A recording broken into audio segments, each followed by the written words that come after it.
Since Malcolm Gladwell, Dan Quayle, and others popularized the research of Kay and Erickson into deliberate practice and the erroneous 10,000 hour rule, many people have used deliberate practice as a reason for players to engage in extensive individual practice outside of their team practice.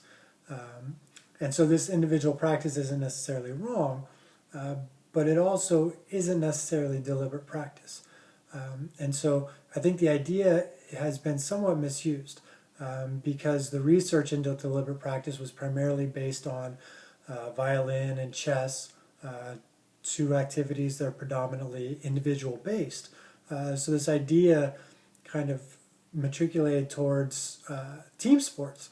And so the deliberate practice in team sports was thought of as the individual practice, or the time that an individual player spent with a trainer working on his or her individual skills.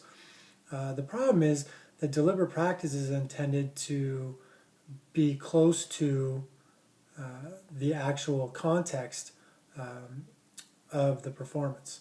And so, in Erickson's new book, Peak, he writes about the Top Gun school and how that was started as a reaction to fighter pilots being struggling or being down and ultimately killed, I believe, in the Vietnam War. And so they took the best pilots, made them instructors, and then every quarter or every twice a year or how often it was, they would bring new pilots in. And so the instructors would, both instruct but also compete against the new batch of pilots.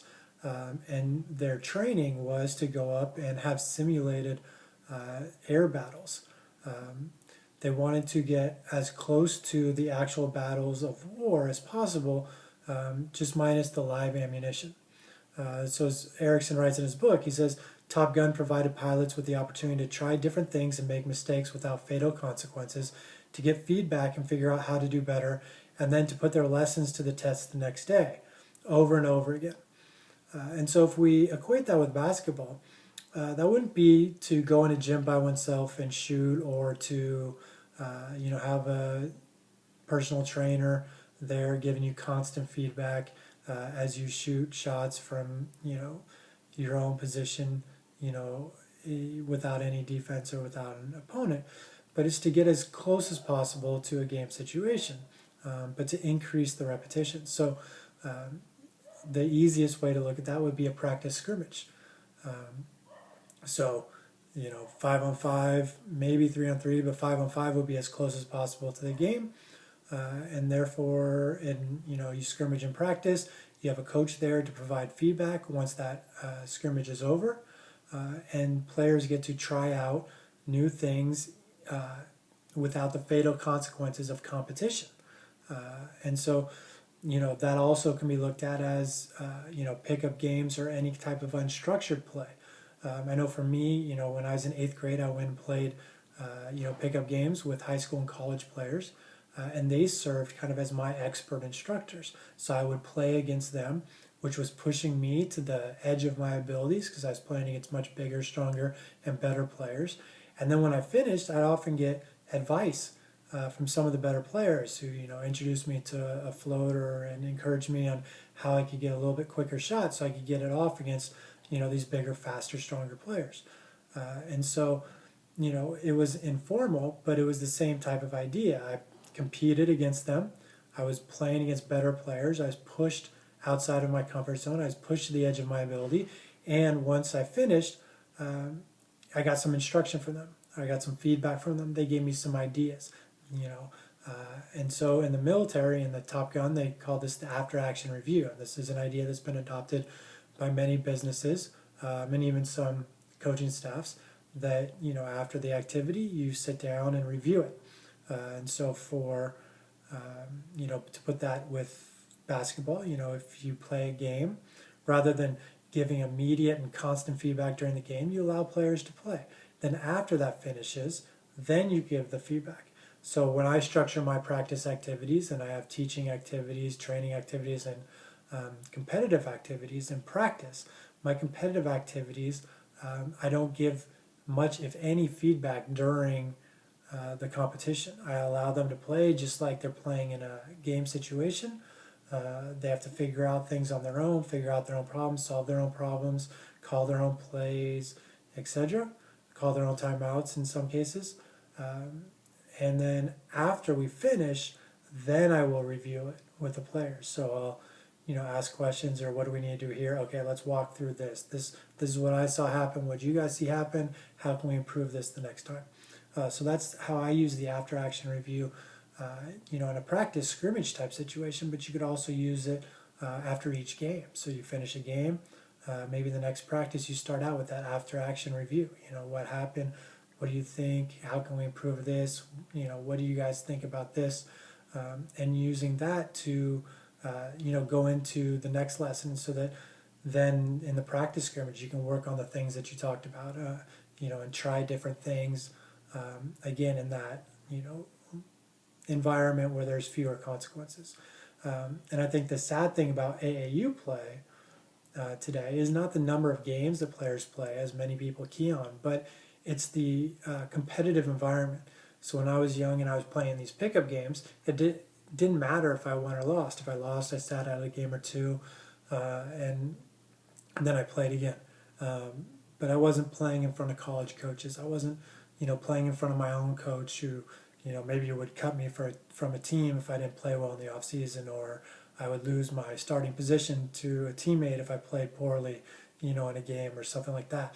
In the competitive season, we tend to emphasize performance, and therefore as players, we want to do our best, and so we're discouraged from going outside our comfort zone. We want to do things that, we're already good at doing. We want to perform.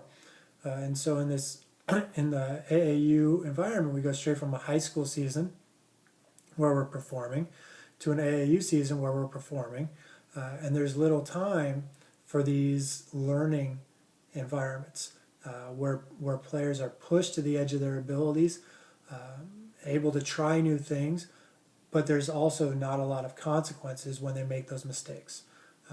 And so I think this is the problem with our off seasons now, is that they're too competitive, just because of the nature of the games. And so we don't get that opportunity to play kind of when nobody's watching, but still play against competition. Because in a lot of high school situations, let's say, you might break up your bench players and your starters and practice scrimmage. But the bench players probably aren't going to be able to push your starters to the edge of the starters' ability. The starters are probably going to be able to push the bench players to the edge of their abilities. But the starters may not be pushed far enough in that practice situation. And so you're losing some of the elements of meaningful or deliberate practice, because they're not forced to go beyond where they're comfortable.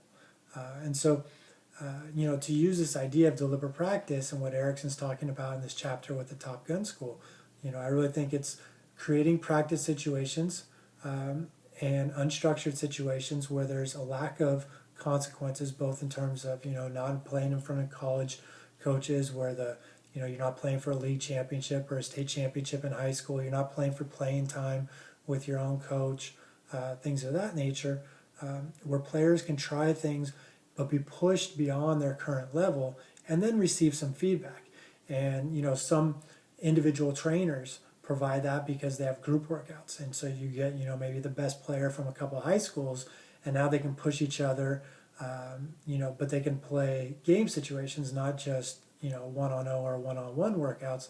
So they're playing 5-on-5 games with some of the best players in the area, or from multiple schools, whatever, and they have that trainer there that can provide the feedback that they need, so that after a game they can talk about it, and then they can go back in the next game or the next day and try to put those things into practice. So again, I think we look at deliberate practice as being something individual, because that's where most of the research originated in terms of violins and chess and so forth. But I think to really create the deliberate practice and the most meaningful deliberate practice, we need to have the context of the game as much as possible. And that means finding ways to create these situations and create this environment with 5-on-5 play.